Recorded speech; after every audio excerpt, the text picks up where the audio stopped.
Fala pessoal, bem-vindo a mais um vídeo de bioquímica. Aqui a gente vai tratar especificamente dos carboidratos. Esse vídeo vai ter utilidade para quem estiver na faculdade, no ensino superior, e também para aqueles que estiverem prestando vestibular. Bom, os carboidratos dentro das biomoléculas é o grupo mais importante. Eles desempenham função tanto energética como estrutural. Molecularmente, eles são compostos apenas de átomos de carbono, hidrogênio e oxigênio. Eles são apelidados também de glicídios e hidratos de carbono. E apenas uma atenção aí, não confundir glicídios com glicerídeos, porque glicerídeos correspondem aos lipídios, outro grupo de biomoléculas. Pegando aqui um resumo inicial, aquele que a gente tem no ensino médio, os carboidratos são divididos em três classes: monossacarídeos, disacarídeos e polissacarídeos. Os monossacarídeos são os menores carboidratos que existem. Dentre os mais importantes, a gente tem a ribose e desoxirribose, que apresentam uma função estrutural. Eles são componentes do RNA e DNA, respectivamente. Já a glicose, frutose e galactose desempenham uma função mais energética. Já os disacarídeos são considerados dímeros porque eles são compostos de duas unidades de monossacarídeos, sendo esses três aqui, glicose, frutose e galactose, já vou falar mais um pouquinho deles. E os polissacarídeos são moléculas gigantes compostas apenas por unidades de glicose. E aqui estão os quatro principais: amida e glicogênio, que desempenham uma função energética, ou melhor, uma reserva energética, e celulose e quitina, que desempenham função estrutural. Só não confundir quitina com queratina, essas palavras são parecidas, são semelhantes, só que a quitina é um carboidrato estrutural, enquanto que a queratina é uma proteína. Bom, os carboidratos são conhecidos como açúcares, doces. O próprio termo sacarídeo vem do grego açúcar. Isso é interessante, ele está relacionado com as nossas papilas gustativas, que são sensores químicos que identificam os sabores dos alimentos. Na nossa língua nós temos 5 sabores básicos: doce, salgado, azedo, amargo e umami. Então, quando estamos mastigando um alimento e ele dispara os receptores nessas localidades da língua, o nosso cérebro vai interpretar como tal sabor. E quais são os carboidratos de sabor doce? Nos monossacarídeos nós temos glicose e frutose, enquanto os disacarídeos, principalmente aqui a sacarose. Só que o sabor doce não vem apenas dos carboidratos, outras substâncias também desempenham sabor doce, como por exemplo aminoácidos como glicina, alanina e serina.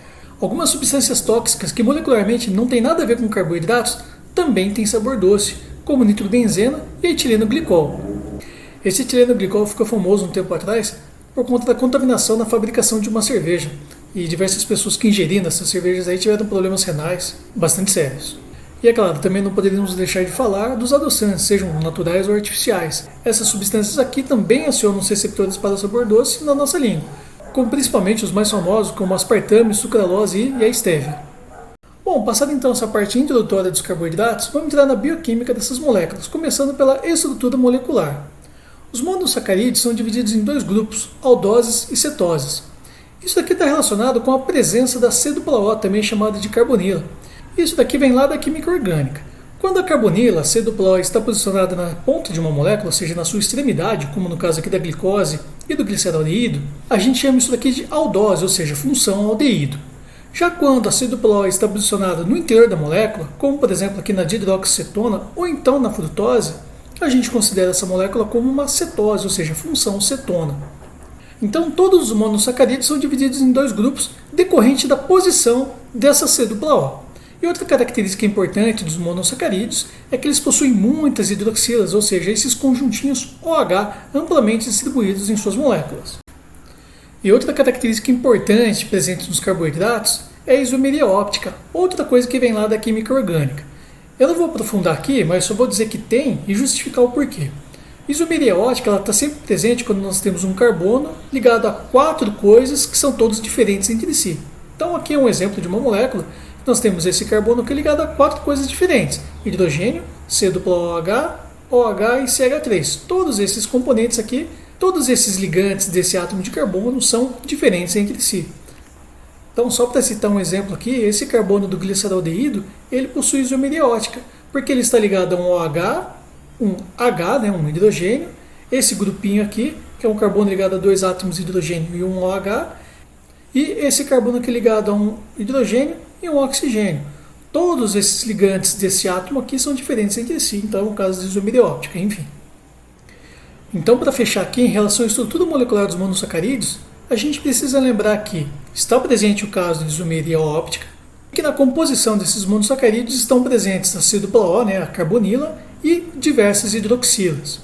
E olha, não precisa ficar preocupado em saber como que é a estrutura exata de uma molécula de um monossacarídeo, não tem como a gente decorar tudo isso daqui. Mas uma coisa muito importante a gente saber, quantos átomos de carbono estão presentes em cada monossacarídeo. Então aqui eu trouxe um resumo para vocês. Dos monossacarídeos que possuem 3 átomos de carbono, nós temos que conhecer 2, gliceraldeído e a dihidroxicetona. Esses 2 monossacarídeos eles desempenham função energética e são subprodutos do metabolismo dos monossacarídeos de 6 carbonos, como glicose, frutose e galactose. Então quando nós estudamos a parte metabólica da glicose, por exemplo, nós falamos muito dessas 2 moléculas aqui. Já os monossacarídeos de 5 carbonos, nós temos que conhecer a ribose e a desoxirribose, porque elas são componentes do DNA e RNA. Isso daqui a gente aprofunda lá na genética. E dos monossacarídeos de 6 carbonos, a gente tem que conhecer os 3 principais, glicose, frutose e galactose. Todos eles possuem importante função energética e são componentes dos 3 disacarídeos, sacarose, lactose e maltose. Em relação aos 3 monossacarídeos, a glicose, de longe, é o principal deles. Na realidade, ela tem um peso importantíssimo para a vida, da mesma forma que a molécula de água tem. A glicose ela é montada principalmente a partir dos vegetais, através da fotossíntese. Só que a gente consegue também produzir a nossa própria glicose a partir de uma bioquímica denominada de gliconeogênese. E a glicose ela faz parte dos principais polissacarídeos, como amido, celulose, glicogênio e quitina. Já a frutose e a galactose, elas são derivadas evolutivamente da glicose. A frutose ela é sintetizada principalmente por vegetais a partir da glicose. Então os vegetais fazem fotossíntese para produzir a glicose e da glicose elas a convertem em frutose. O mel das abelhas tem muita frutose porque elas obtêm a frutose a partir da sacarose que elas obtêm na polinização. Já a galactose é um monossacarídeo muito importante dos mamíferos. Nós produzimos a galactose também a partir da glicose, e a galactose é um dos principais componentes do leite materno. Essa figura aqui eu retirei do livro do Lehninger. Ele separa para a gente os principais monossacarídeos que existem por aí. Eles estão agrupados a partir da quantidade de carbonos presentes nas moléculas. Então vou destacar aqui os principais que a gente precisa conhecer. De 3 carbonos, gliceraldeído, de 5 carbonos, ribose, desoxirribose, e 6 carbonos, a glicose e a galactose. Só dá uma olhada aqui, olha que interessante. A galactose ela é quase que 100% semelhante à glicose. A única diferença está nesse carbono aqui, sendo que na glicose o hidrogênio está de um lado e o OH do outro. Já na galactose eles estão em posições invertidas. O restante da molécula é exatamente igual.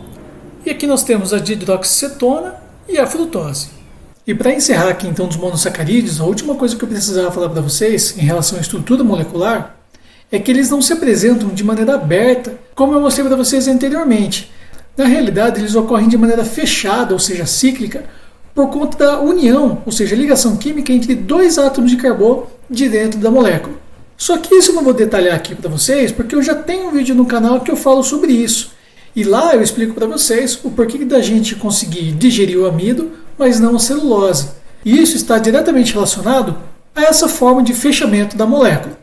E para ilustrar também como exemplo, os monossacarídeos de 5 carbono, como a ribose e a desoxirribose, lá aqueles componentes do RNA e DNA, eles também se apresentam de maneira fechada. Por isso que quando a gente representa os nucleotídeos, a pentose ela fica representada dessa maneira aqui, em forma de um pentágono, porque os carbonos da molécula estão ligados de maneira cíclica.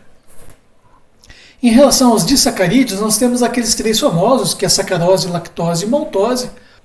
Todos os 3 têm na sua composição glicose e um outro monossacarídeo de 6 carbonos. No caso da sacarose tem a frutose, da lactose tem a galactose e a maltose tem a glicose. A sacarose está muito presente nos vegetais, principalmente nos frutos, nos caules da cana-de-açúcar, né? Por isso que leva o nome cana-de-açúcar, porque ela tem muita sacarose na sua composição e a sacarose é muito doce. Já a lactose ela é típica dos mamíferos, que é aquele alimento primário, né? Vem do leite materno. E o mais importante é a maltose, também conhecida como malte. Ela está muito presente em sementes de vegetais, principalmente gramíneas. E o malte tem a sua fama por ser o principal componente na fabricação de cervejas. E por curiosidade, nas últimas décadas o preço do malte aumentou muito. Então tem muitas fábricas de cerveja, principalmente no Brasil, que foi substituindo o malte por uma outra gramínea comestível, como principalmente o milho, que tem aquelas cervejas classificadas como puro malte. mas do ponto de vista da bioquímica, a única coisa que tem para passar para vocês é como se dá a ligação química entre dois monossacarídeos para fazer um disacarídeo. Então pode ver aqui que os monossacarídeos estão representados de maneira cíclica, né, que eu tinha comentado anteriormente, e a união deles sempre se dá a partir do carbono 1 de um monossacarídeo com o carbono 4 de um outro monossacarídeo. Um perde um hidrogênio, enquanto que o outro perde o conjuntinho OH. Esses dois vão se juntar formando a molécula de água. Então é a partir da saída do hidrogênio e o OH de cada molécula é que vai haver a ligação química entre dois monossacarídeos formando o disacarídeo. E aqui do lado então a gente tem um esqueminha que representa tudo isso de maneira simplificada. Quando nós juntamos dois monossacarídeos formando um disacarídeo, a gente chama de reação de síntese. E quando um disacarídeo ele é separado para liberar seus componentes, vai haver sempre a presença de uma molécula de água, sendo que ela vai fornecer um hidrogênio para um monossacarídeo e o OH para o outro monossacarídeo. Como a água vai ser partida ao meio para realizar essa quebra de moléculas, a gente chama de reação de hidrólise, porque lise significa quebra da molécula de água. E lembrando também que todos os disacarídeos vão apresentar 12 átomos de carbono, porque vai ser o resultado da junção de dois monossacarídeos de 6 carbonos.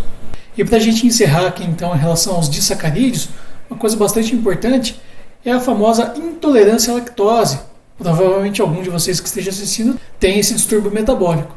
E a intolerância à lactose ela é bastante simples. Todos nós aqui somos mamíferos e quando nascemos nós produzimos naturalmente a lactase, que é a enzima que vai fragmentar a lactose em seus componentes, glicose e galactose. Acontece que nós somos a única espécie de mamífero que se alimenta de leite a vida toda, na vida adulta. Existem casos no qual a pessoa, na vida adulta, ela vai parando de produzir lactase no seu intestino. Então ela não vai mais conseguir digerir a lactose e ela se acumula então no intestino, levando alguns distúrbios por conta da presença de micro-organismos lá na nossa microbiota intestinal. E para encerrarmos então nosso vídeo de carboidratos, imagino que vocês sejam cansados aí de assistir a outras coisas, falta então apenas aqui o grupinho dos polissacarídeos. Os polissacarídeos são os carboidratos mais complexos que existem, e eles são divididos em dois grupos, homopolissacarídeos e heteropolissacarídeos. Esse grupinho aqui, o homo, que é o mais importante para a gente, eles são compostos apenas de glicose. Já os heteropolissacarídeos, eles são compostos de carboidratos com outras coisas que não são carboidratos, como por exemplo proteínas, lipídios. O principal exemplo aqui é o peptídeo glicano, que é aquele componente da parede celular de bactérias, e vocês estudam na microbiologia.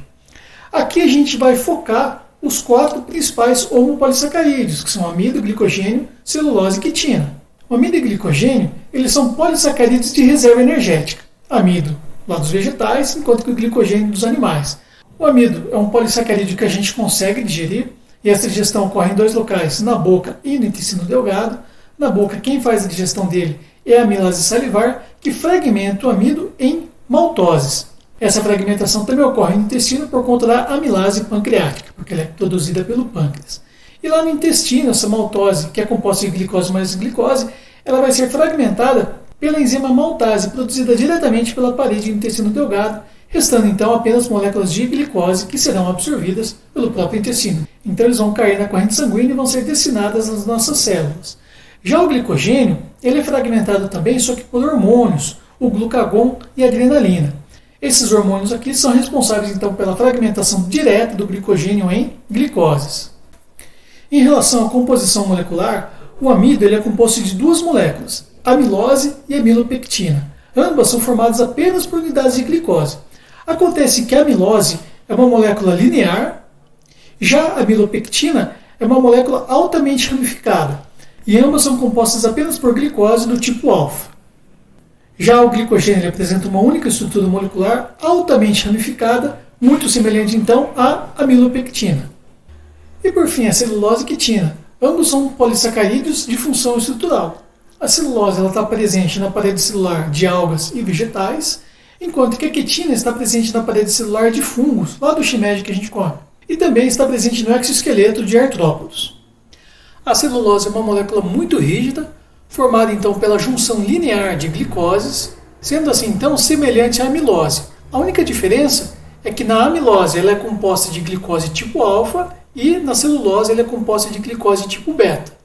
Então, fazendo um resumo aqui está uma molécula de glicose aberta, composta de 6 carbonos, lembrando que ela pode se fechar de 2 maneiras, glicose alfa e glicose beta.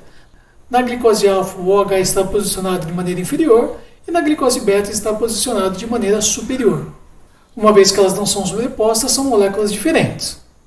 Sendo que aqui embaixo, então, está representada uma amilose, componente do amido, e aqui está a celulose. Então, vocês podem ver que a única diferença é que na amilose, as glicoses alfa estão posicionadas de maneira idêntica umas às outras, enquanto que na celulose, as glicoses beta estão posicionadas de ponta cabeça, uma em relação à outra.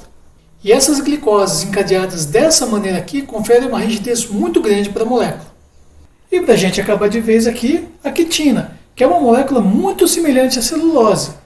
Assim como a celulose ela é composta de glicoses do tipo beta, e suas glicoses estão encadeadas de maneira linear. A única diferença da quitina para a celulose é que na celulose, que está representada aqui embaixo, ela tem então conectada à glicose um conjuntinho OH, que está em zigue-zague, como mostrei anteriormente, e na quitina, em vez do OH, ela tem um grupo amina acetilado, ou seja, um nitrogênio conectado a 2 átomos de carbono, posicionados de ponta cabeça também, assim como na glicose. É isso aí, falou!